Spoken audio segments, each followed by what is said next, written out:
के चंद्रशेखर राव साहब हैं। ये जो है अपने विम्स एंड फैंसीज के ऊपर गवर्नमेंट चलाते हैं कभी भी। तो सबसे पहले तो मैं थोड़ा आपको बैकग्राउंड पर लेके जाऊंगा कि जब सेंट्रल मिनिस्टर थे, सेंट्रल मिनिस्टर यूपीए गवर्नमेंट में एज ए शिपिंग मिनिस्टर थे, उसके बाद में लेबर मिनिस्टर थे। ये कभी भी सेक्रेटेरिएट को वहां पर नहीं जाते थे दिल्ली को, और कोई कैबिनेट मीटिंग में नहीं जाते थे। तो वही अंदाज में तेलंगाना के चीफ मिनिस्टर बनने के बाद में सबसे पहले चीफ मिनिस्टर है इंडिया के जो कभी सेक्रेटेरिएट नहीं जाते ये। और सेक्रेटेरिएट जो है आवाम का एक मरकज होता है, पब्लिक अपने प्रॉब्लम्स को सॉल्व करने के लिए सेक्रेटेरिएट जाती है। रोजाना से दिन में 3 बजे से 5 बजे तक कंसर्न मिनिस्टर्स जो है सेक्रेटेरिएट में मिलते हैं, सीएम साहब मिलते हैं। हिंदुस्तान में डेमोक्रेटिक राज है, जमहूरियत है यहाँ पर। तो हर चीफ मिनिस्टर जो है सुबह के वक्त पे अवामी दरबार लगा के पब्लिक की राय यानी पब्लिक की तकालीफ सुनते हैं। साबिका में राजशेखर रेड्डी साहब एक पब्लिक दरबार लगाते थे, आप एनटी रामाराव से लेकर आएंगे तो।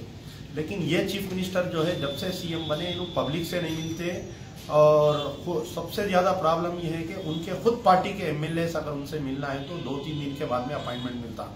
अब जो सेकेंड टर्म इनका चीफ मिनिस्टर बने दिसंबर 13 के दिन ये हलफ लिए, आज की तारीख तक कैबिनेट फॉर्मेशन नहीं किए। आप जब आर्टिकल 163 एंड आर्टिकल 164 कॉन्स्टिट्यूशन का उठाकर देखें तो उसमें जो है जो भी आदमी गवर्नमेंट फॉर्म करता है उसको कंसर्न चीफ मिनिस्टर को अपना कैबिनेट फॉर्म करने के लिए एक टाइम दायरा दिया गया है उसके अंदर। लेकिन अभी तक भी आज तकरीबन 60 दिन होने को आ रहे हैं, कोई मिनिस्टर फॉर्मेशन नहीं हुआ है। तो इससे जो है अवाम को तकलीफ हो रही है। अवाम जब सेक्रेटेरिएट जा रही है तो वो किससे मिलेंगी बताइए, कंसर्न डिपार्टमेंट का मिनिस्टर नहीं है। तमाम पोर्टफोलियोज चीफ मिनिस्टर रहने से उसके हेड ऑफ द डिपार्टमेंट्स जो है वो जाके सीएम से डेली मिल नहीं सकते।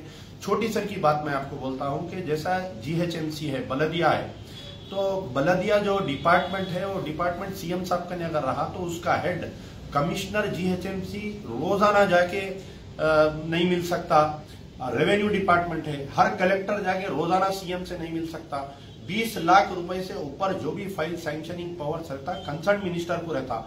अगर मिनिस्ट्री नहीं है और कंसर्न पोर्टफोलियो सीएम का नहीं है तो जाके किससे मिलेंगे। अब छोटी सर की बात है कि अब थोड़े दिन के बाद में हज सीजन स्टार्ट होने वाला है। आप यहाँ पर देखिए माइनॉरिटी वेलफेयर डिपार्टमेंट भी सीएम का नहीं है, कितनी तकालीफ हो रही। स्कॉलरशिप्स के लिए बच्चों के जो फी स्कॉलरशिप ग्रांट सैंक्शन होके पड़े हुए सीएम टेबल पे फाइल है। अभी तक आज कॉलेजेस का ईयर एंडिंग है, इंजीनियरिंग कॉलेजेस से बच्चों को वापस भिजा दे रहे, वो फीस सैंक्शन नहीं हो रही।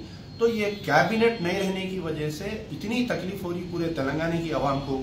और ये जिम्मेदारी होती है कि गवर्नर, यहाँ के जो हमारे तेलंगाना स्टेट के गवर्नर है वो गवर्नर साहब ESLN नरसिम्हन साहब अपना जो है ड्यूटी निभाए, सीएम को बुला के नोटिस इश्यू करे कि कैबिनेट फॉर्म करे।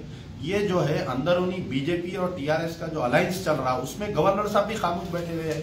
तकलीफ किसको हो रही, अवाम को हो रही। सीएम रिलीफ फंड का आप मिसाल देखिए, 1 लाख रुपए अगर किसी को सीएम रिलीफ फंड सैंक्शन होता है, कंसर्न अगर हेल्थ डिपार्टमेंट का मिनिस्टर नहीं है, कंसर्न अगर लोग नहीं है, तो thousands of file CM relief fund के बीमार लोग दवाखानों में इंतजार में है कि उनका सैंक्शन आए। आज की तारीख तक उनका सैंक्शन नहीं आ रहा।